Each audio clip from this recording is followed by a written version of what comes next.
Hello students, welcome back to my YouTube channel, Your English Teacher. Today we will be studying the chapter The Enemy, which is the fourth chapter in Vista's textbook for class 12. In this video, I will be giving a short introduction to the chapter and a portion of the line-wise explanation. It will also be carried forward in another video if required. So let's understand what is this chapter about. The Enemy deals with the conflict between man's humane feelings and the prejudices created by nations at war. It deals with the universal human values, which one must take precedence over narrow considerations like nationalism. The bond uniting all human beings must transcend the difference between nations. Let's learn something about the writer. Pearl S. Buck, 1892 to 1973. She was an American writer and a novelist. Her novel The Good Earth was the best-selling fiction book, and in 1932 it gained a lot of popularity. It was in 1938 she won the Pulitzer Prize, and she was also awarded the Nobel Prize in Literature for her epic and truly rich epic descriptions of peasant life in China. The story of Sadao actually is a story of a doctor who runs through a dilemma, followed by the arrival of an American soldier whom he tends against the wish of his servants. It talks about how humanity surpasses all professions and how even nationality towards patriotism towards one's country does not come in the way of behaving as a true human person, caring for others and going beyond one's boundary to save a life. These are the settings and the backdrop of the story. It's about the Pearl Harbor attack, which led to the Second World War and which led to United States' formal entry into the Second World War. The story happens on a coastal town of Japan, most probably in the year 1941, following Japan attacking Pearl Harbor, where US Army was camping and controlling. Japanese were hostile to the Americans. Any Japanese was ready to kill any American found in their soil. And if you get time, do see the movie The Pearl Harbor. It can give you a brief idea, a little introduction to what was the situation. There was devastation in US and in Japan because then it led to the Hiroshima and Nagasaki attack. The World War II lasted from 1939 to 1945. The vast majority of the world's countries, including all the great powers, eventually formed two opposing military alliances. During the final stage of the World War II, the United States detonated two nuclear weapons over the Japanese cities of Hiroshima and Nagasaki on 6th and 9th of August in 1945. The attack on Pearl Harbor was a surprise military strike by Japanese Navy Air Service upon the United States. On Sunday morning, December 7, 1941, the attack led to the United States' formal entry into the World War II the very next day. This was the news in the newspapers at that time about the Hiroshima and Nagasaki attack, which was in retaliation to the Pearl Harbor attack. So let's read the story and understand it line-wise. So Dr. Sadao Hoki's house was built on the spot of a Japanese coast where as a little boy he had often played. The low square stone house was set upon rocks, well above a narrow beach that was outlined with bent pines. As a boy, Sadao had climbed the pines, supporting himself on his bare feet as he had seen men do in the South Seas when they climbed for coconuts.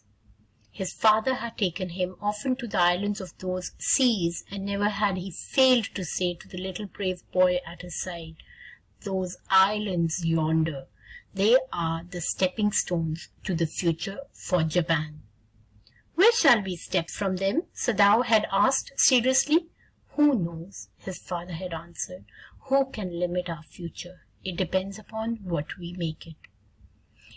Students, whenever we read a chapter, we have to understand that these stories, they transcend beyond the text, and there are hidden moments of inspiration here.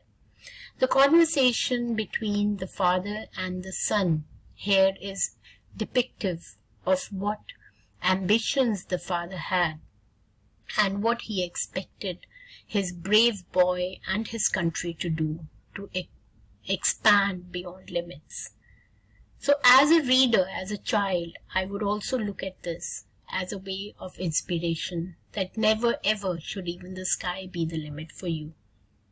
So what did he say? What did the father say when those islands were what did the father say? Those islands were stepping stones to the future for Japan.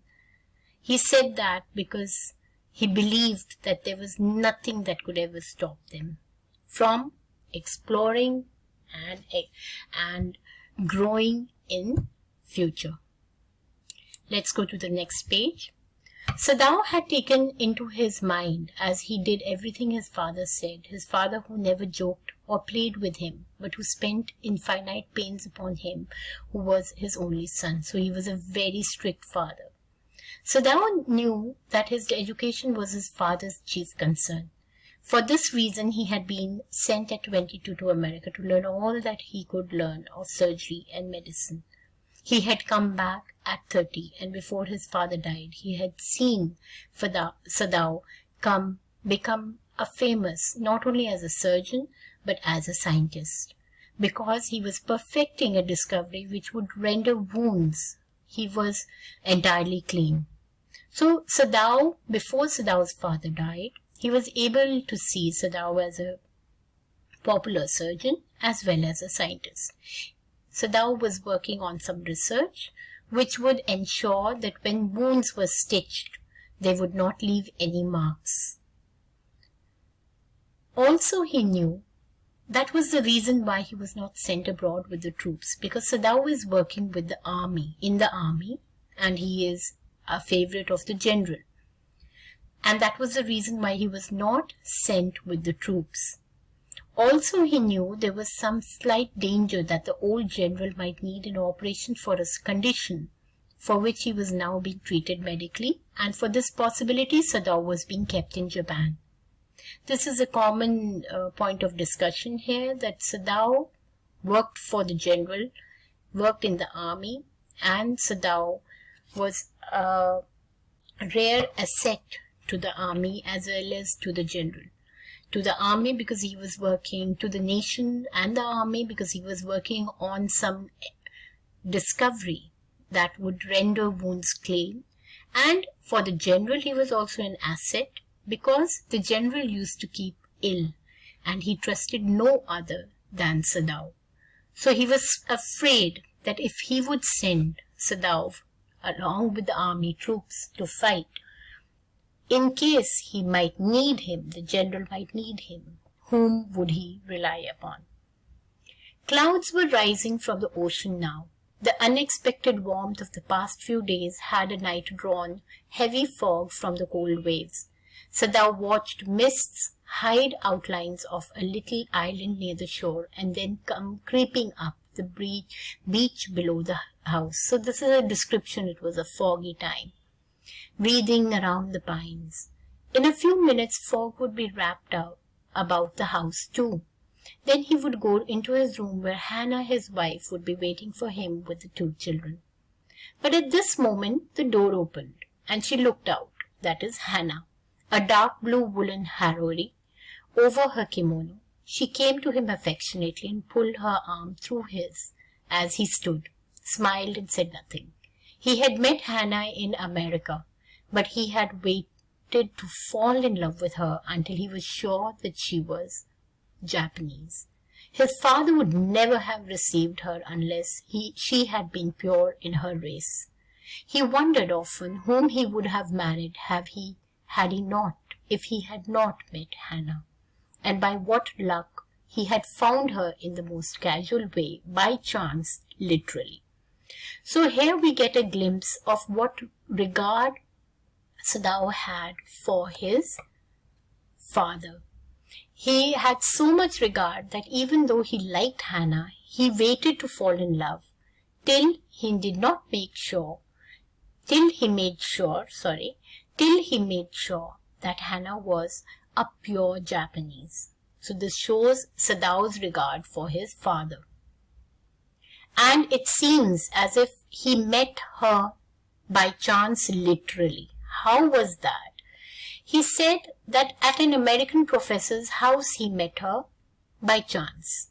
The professor and his wife had been kind to people anxious to do something for their few foreign students. Remember, Sadao and Hannah, at this point of time, they are studying medicine in America, and both of them are Japanese. And therefore, these American professors, they always wanted, there were a few of those kind people who wanted to help the foreign students. So they would every now and then invite them for food, for dinner, for lunch, for sitting together and chatting every now and then, so that they would not feel aloof. Now the students, though bored, had accepted this kindness. They were bored because obviously students, you never know what kind of a thing would interest them, and who would like to go to a professor's house. There's a possibility they might get bored over there. But they did accept it out of kindness, out of gratitude for the professor. Sadao had often told Hannah how nearly he had not gone to the Professor Harley's house that night. The rooms was so small, the food was so bad, and the professor's wife was so voluble. Voluble means used to talk a lot. But he had gone there, and there he had found Hannah, a new student, and had felt he would love her if it were at all possible. What did he wait for? He waited to check whether Hannah was actually a true Japanese by culture, by birth, and then only he would fall in love with her. Why did he do that? Because it was out of regard for his father, and his father would have never accepted Hannah as his daughter-in-law until and unless she was not a pure Japanese. Now this is the present time. Now he felt her hand on his arm and was aware of the pleasure it gave him. Even though they had been married years enough to have 2 children, for they had not married heedlessly in America. They did not marry in a hurry without thinking. They had finished their work at school and had come to Japan, and when his father had seen her, the marriage had been arranged in the old Japanese way.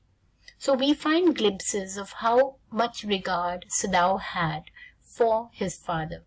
He even didn't fall in love till he ensured that his father would like the girl, and even then they did not marry in America. They came all the way back and they married in the old Japanese way.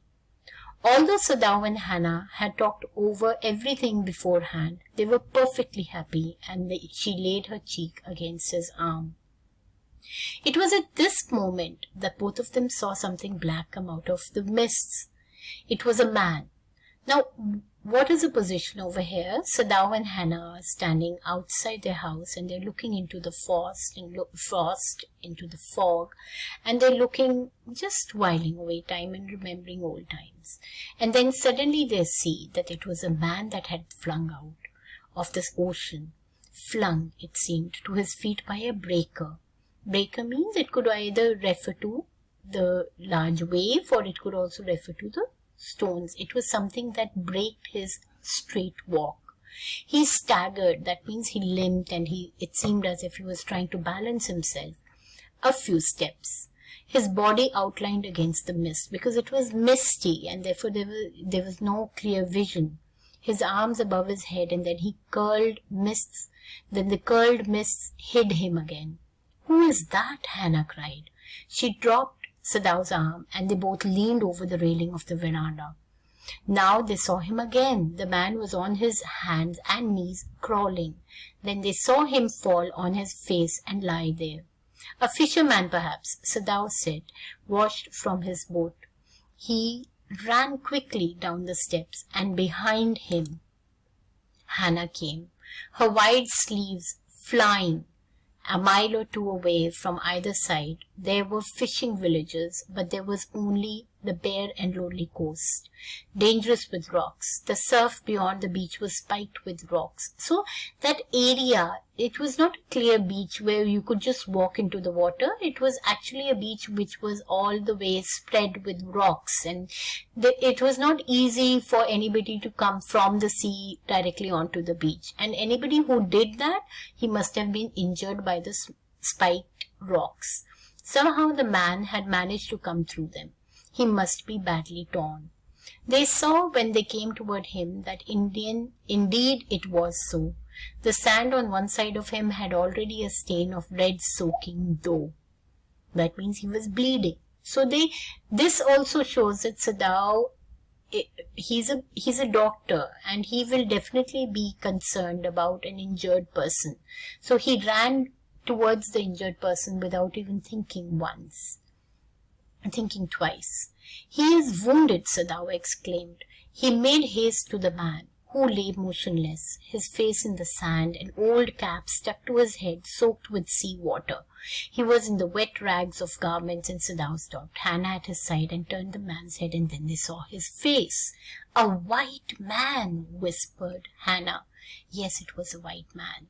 The wet cap fell away, and there was his wet yellow hair, long as though for many weeks it had not been cut, and upon his young and tortured face was a rough yellow beard. He was unconscious and knew nothing that they did for him. This is with exclamation mark over here, because a white man means an American. A white man at these turbulent times when Japan is at war with US and his allies, there is a possibility that this is a prisoner of war. So they think. Now understand, this is Sadao, a Japanese doctor who is loyal to his country, to his profession, who is answerable to the general, has to think twice what to do. Is he supposed to treat this man who is bleeding already? Now Sadao remembered the wound. See, he was definitely taken back, but suddenly he remembered the wound, and with his expert fingers he began to search for it. Blood flowed freshly at his touch, because it oozed blood out. On the right side of the lower back, Sadao saw that a gun wound had been reopened. The flesh was blackened with powder. Sometime not many days ago, the man had been shot and had been tended. It was bad chance that the rock had struck the wound. "Oh, how he is bleeding," Hannah whispered again in solemn voice.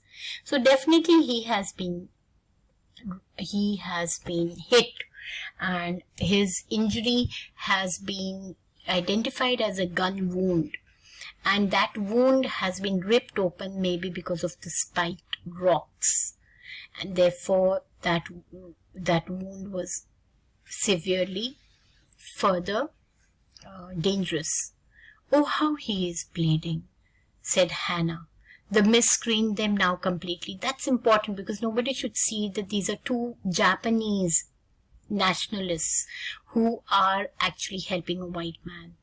And at this time of the day, no one came by. The fishermen had gone home, and even the chance beachcombers would have considered the day at the end. So there are people, see, when you go to the beach, at times you find people who search for things by the beach, or you find there are people who are responsible for keeping the garbage out, so they're beachcombers. "So what shall we do with this man?" Sadao uttered. So they were very clear that nobody has seen them. That's what they both had to be very sure of. "What shall we do with this man?" Sadao muttered, but his trained hands seemed to have a will of their own. This is personification of trained. He is trained. This is also transferred epithet, because the person, Sadao, is a trained doctor. The hands are not trained. So the training of the doctor has been passed on to the hands, so this is transferred epithet. So though he's very worried about what to do, but he's not, his hands are not stopping on that thought. And what they could do, they were searching for what they could do to stop the fearful bleeding. So who was the white man whom Dr. Sadao and Hannah had found? It was a prisoner of war who had been shot at while he was escaping from his prison. Okay, and he must have been tossed around in the sea, and then he landed up near this beach which was spiked with rocks, and those rocks had actually opened the wound. So he packed the wound with sea moss. Sea moss is vegetation around the sea beach that strewed the beach, and he stopped the wound by just kind of fixing it up with the sea moss. The man moaned with pain in his stupor. Stupor refers to unconsciousness, but he did not awaken. The best thing that we could do is to put him back into the sea, Sadao said, answering himself. So he put up a question. What should we do with this man? Though he was wondering, but at the same time, his hands were doing the work of stopping the blood, because he knew that if there was excess loss of blood, the man would die. So he answered that it's best we put him back into the sea. Now that the bleeding has stopped for the moment, he stood up and dusted the sand from his hands. How did he stop the bleeding? With the sea moss. Yes, undoubtedly that would be the best, Hannah said. But she continued to stare down at the motionless man. Now see, it's easier said than done to throw some human being back into the sea to die. And that too, especially for a doctor and a doctor's wife. Both of them agreed upon that, but none of their actions matched their words. If we sheltered a white man in our house, we should be arrested, and if we turn him over as a prisoner, he would certainly die. So he said that if we take him home and tender him, there's a possibility we would be arrested for helping an American prisoner of war. And at the same time, if we hand him over as a prisoner, he would definitely die because he's injured.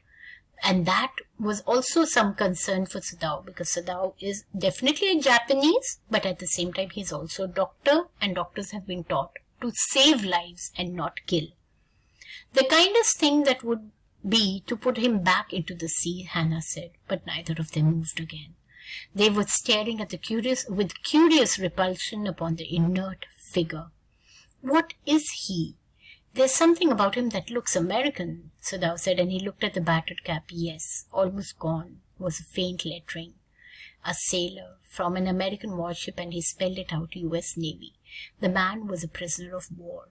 This is the place where it is confirmed that the man they have found is actually a prisoner of war. He has escaped, and that is why he is wounded. In the back. Yes, he might have been running. That's why he's being shot at the back. They hesitated. They looked at each other, and Hannah said with resolution, "Come on. Are we able to put him back into the sea?" "If I am able, are you?" "No, but if you can do it alone." So Hannah says, "I don't want to put somebody back into the sea, and that too an injured man." And so she says that if Sadao, you can do it alone. I'm not going to be party to that. Sadao hesitated again. "The strange thing is," he said, "that if the man were whole, I would have turned him over to the police. That means if he were not injured. I care nothing for him. It's not that I am very concerned about his well-being. He is my enemy because he's an American. He's a prisoner of war. It has been identified. All Americans are my enemy." That's what he has concluded. And he is only a common fellow. You see how foolish his face is. But since he is wounded, so Sadao is trying to justify his act, what he's about to do. He says, "I would definitely have handed him over, but somehow I don't feel like handing him over at this point of time because he is wounded, despite the fact he's an American." "You also cannot throw him back to the sea," Hannah said. "Then there is only one thing to do. We must carry him into the house." "But the servants?" That's what Sadao inquired. "We must simply tell them that we intend to give him to the police. As indeed we must, Sadao. We must think of the children and your position. It would endanger. Why your position?" Because Sadao was a very dear scientist and doctor in the army and very dear to the general. It would endanger all of us if we did not give this man over as the prisoner of war. So we will tell the servants that we intend to hand him over, and that would definitely save your position, and it will also take care of the children. Certainly, Sadao said, I would not think of doing anything else. Thus agreed. Together they lifted the man, and he was very light, like a fowl. Fowl refers to a bird that had been half starved for a long time until it is only feathers and skeleton. So his arms hanging, they carried him up the steps into the side door of the house. This door opened into a passage, and down the passage they carried the man towards an empty bedroom. Now this empty bedroom was the bedroom of Sadao's father, which you can see in the picture, and since his death it had not been used. They laid the man on the deeply matted floor, and everything there had been Japanese to please the old man. Understand again the regard for his father. Even after his father's death, he ensured that his room remained the same. This man, old man, would never in his own house sit upon a chair or sleep in a foreign bed. Hannah went to the wall cupboards and slid back a door and took out a soft quilt. Then she hesitated because she's a woman who's very particular about cleanliness, and the quilt was actually covered with flowering silk and the lining was pure white silk, and therefore to put this over a bleeding man would definitely spoil the whole quilt. So she says, oh God, he's so dirty, she murmured in distress. Yes, he had better be washed. If you will fetch the hot water, I will wash him. I cannot bear for you to touch him. We shall have to tell the servants he is here. I will tell Yumi now. She can leave the children for a few minutes and she can wash him. Yumi is one of the servants. And so in this dialogue, we get an insight to Hannah's relation with Sadao. She's definitely by his side through thick or thin. And therefore she says, no, you should not wash him. I'll get the servant to wash him. Sadao considered a moment. Let it be so, he agreed. You can tell Yumi and I will tell the others. But the utter pallor of the man's conscious face moved him first to stoop and feel his pulse. Now see, unknowingly Sadao is very concerned about the well-being of this man, though he never says it. But his actions are betraying his words. And somehow it seems as if the doctor in him is overpowering his feeling of loyalty towards his nation. So let us see what does he end up doing by the end of the chapter. It was faint, that means the pallor is the paleness, and it was faint. Faint refers to the pulse. So his heartbeat was not that regular, but it was there. That means he was very much alive and he was not sinking. He put his hand against the old man's cold breast, and the heart too was yet alive. So then he realized that yes, I can go and leave him and talk to the servants. He will die unless he is operated upon, said Sadao. The question is whether he will not die anyway. Because even if I operate him, I take out the bullets, even if I save his life, I have to hand him over to the police, to the government. And they are definitely going to kill him. So the question is whether he will not die anyway. Hannah cried out in fear, don't try to save him. What if he should live? What if he should die? So Hannah is a bit scared. She's scared that if he lives, then it will be a problem also. Where are they going to hide him? It will be a difficult situation to hand him over. And it would be difficult to hand him over because you are handing him over to a place where he is definitely going to die. So they look down on the motionless man. This man must have extraordinary vitality, or he would have been dead by now. That means he has a lot of strength, and somehow he's energetic enough to survive all this turmoil. But then he was very young, perhaps not yet 25. You mean die from the operation? Hannah asked. Yes, Sadao said. So he could have even died from the operation, apart from whether he would live anyway, whether he would die, because he may even die due to the operation, apart from being handed over to the general. Yes, Sadao said. Hannah considered this doubtfully, and when she did not answer, Sadao turned away. At any rate, something must be done with him. And first he must be washed. He went quickly out of the room and Hannah came behind him. She did not wish to be left alone with the white man. He was the first she had seen ever since she left America, and now he seemed to have nothing to do with those whom she had known there, because their experience in America has not been bad. So she wants her memories of America to remain intact and positive. Here, this American was her enemy, whereas those Americans, when they were studying medicine in America, were not their enemies at that point of time. So here he was her enemy, a menace, and a living or dead. Menace means a nuisance. He's a big trouble for them, whether he stays alive or whether he even dies. Why? Because staying alive means again they have to make a big decision, the hard decision of handing him over to the general, and dead because again they will have to make the decision of maybe disposing of the body and answering even the servants who might ask or question why did they even think of bringing him home.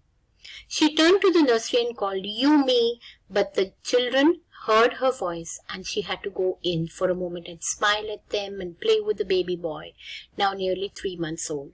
Over the baby's soft black hair, she motioned with her mouth, "Yumi, come with me." So the babies are young. The 3-month-old baby was actually taken care of by Yumi. And after playing with her baby, she moved out and then she beckoned her servant Yumi to come out. "I will put the baby to bed," Yumi said. "He is ready." She went with Yumi into the bedroom next to the nursery and stood with the boy in her arms while Yumi spreading the sleeping quilts on the floor and laid the baby between them. That means the baby was put to sleep. Then Hannah led the way quickly and softly to the kitchen. The 2 servants were frightened at what their master had just told them. Remember, Yumi was supposed to be informed by Hannah, and Sadao was to inform the rest of the servants. So the 2 servants have already been informed, and the old gardener, who was also a house servant, he was also informed. And what was he doing? He was pulling the few hairs on his upper lip. That means that he was in deep thought. "The master ought not to heal the wound of this white man," he said bluntly to Hannah. Who said it? The gardener. "The white man ought to die first. First he was shot, then the sea caught him and wounded him with her rocks. If the master heals with what the gun did and what the sea did, they will take revenge on us." So this is an element of superstition that is thrown light upon here.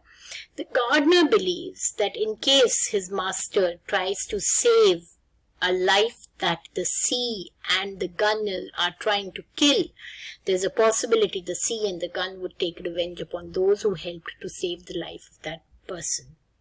"I will tell him what you say," Hannah replied courteously, but she herself was also frightened. Although she was not superstitious as the old man was, could it ever be well to help an enemy? See, she may not be superstitious, but at the same time she was helping an enemy, and how could that ever be right? Nevertheless, she told Yumi to fetch the hot water and bring it to the room where the white man was. She went ahead and slid back the partitions. Sadao was not yet there. Yumi followed, put down her wooden bucket. Then she went over to the white man. Then she saw him, her thick lips folded themselves into stubbornness.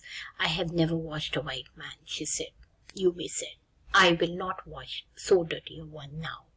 Actually, she would never have washed this man because he was an American. Hannah cried at her severely, "You will do what your master commands you." There was so fierce a look of resistance upon Yumi's round, dull face that Hannah felt unreasonably afraid of the servant, because the servant seemed to communicate with her body language that she is not going to obey this command of her master. After all, if the servants should report something that was not as it happened, so there's a possibility if she forces Yumi to watch the man, there's a possibility she might get really upset and go and report something to the authorities as if and kind of concoct up details that could lead to some problem. Very well, she said with dignity. You understand, we only want to bring him to his senses so that we can hand him over as a prisoner. I will have nothing to do with it, Yumi said. I am a poor person and it is not my business. Then please, Hannah said gently, return to your own work. At once Yumi left the room, but this left Hannah with the white man alone. She might have been too afraid to stay had it not been her anger at Yumi's stubbornness now that sustained her. See, earlier she didn't want to be left with this man because now, though she's been around Americans when she was staying in America, Hannah, but now she didn't want to be with him because now this was an enemy. This man was an enemy. So stupid Yumi. And she stayed here at this time because it was her anger that had overpowered her fear. What was her anger? Her anger was at Yumi's stubbornness. Stupid Yumi, she muttered fiercely. Is this anything but a man? And a wounded, helpless man? In the conviction of her own superiority, she bent impulsively and untied the knotted rugs that kept the white man covered. When she had his breast bare, she dipped the small clean towel that Yumi had brought into the steaming hot water and washed his face carefully. The man's skin, though rough with exposure, was of fine texture and must have been very blond when he was a child. So she cleans him up. While she was thinking these thoughts, though not really liking the man better now that he was no longer a child, she kept on washing him until his upper body was quite clean, because that is where there's a possibility they would have to operate him. But she dared not turn him over. Where was Sadao? Now her anger was ebbing, was increasing, and she was anxious again. Ebbing and increasing and was anxious again, and she rose, wiping her hands on the wrong towel, and lest the man be chilled, she put some quilt over him. Now this is also giving us an idea that she is also kind-hearted. Despite the fact she is angry, she is still kind-hearted. Sadao, she called softly. He had been about to come in when she called. His hand had been on the door and now he opened it, and she saw that he had brought with him his surgeon's emergency bag and that he wore his surgeon's coat. You've decided to operate? Yes. He turned his back to her, unfolded a sterilized towel upon the floor of the Tokonoma alcove and put his instruments upon it. Fetch towels. She went obediently, but how anxious now. To the linen shelves and took out the towels. There ought also to be old pieces of matting so that the blood would not ruin the floor covering. She's bothered about the neatness. She went out to the black veranda where the gardener kept strips of matting with which to protect delicate shrubs on cold nights, and took an armful of them. But when she went back into the room, she saw that this was useless because the blood had already soaked through the packing in the man's wounds and had ruined the mat under her. The man. Oh, the mat. Yes, it is ruined. As though he did not care. Help me to turn him. She obeyed him without a word, and he began to wash the man's back carefully. Yumi would not wash him. Did you wash him then? Not stopping for a moment, his swift, concise movements. Yes. He did not seem to hear her, but she was used to his absorption when he was at work. So this is a description of how Hannah supports her husband in conducting the operation. A moment it mattered to him. What mattered to him was the body upon which he worked so long, as it was for the work he did so excellently. You will have to give them anesthesia if it is required. But I have never. It's easy. Don't worry. He was taking out the packing now, and the blood began to flow more quickly. He peered into the wound with the bright surgeon's light. This is the light that has fastened on his forehead. The bullet is still there. Now I wonder how deep this rock wound is. If it is not too deep, it may be that I can get the bullet out. But the bleeding is not superficial. He has lost a lot of blood. That means it's an internal injury. At this moment, Hannah choked. He looked up and saw her face in the color. He looked up and saw her face, the color of sulfur. Sulfur is yellow. She was very pale because she has never ever seen so much of blood. Don't faint, he said sharply. He did not put down his exploring instrument. If I stop now, the man will surely die. And she clapped her hands to her mouth, you can see it over here, and leaped up and ran out of the room. Outside in the garden, he heard her retching, vomiting, but he went on with his work. It will be better for her to empty her stomach, he thought. He had forgotten that, of course, she had never seen an operation, but her distress and his inability to go to her at once made him impatient and irritable with this man who lay like dead under his knife. Now, this is really important because, again, this is giving an insight of the relation that Hannah and Sadao share. Sadao definitely is deeply concerned with what his wife has to go through. So what has happened is that definitely Hannah is a bit troubled at the sight of so much blood. So students, we will continue with the detailed explanation of this chapter in the next video. Please do visit my channel. And after the complete explanation of the chapter, we will be dealing with the text questions, the short answer questions, and the long answer questions in subsequent videos. Thank you and have a great day, children.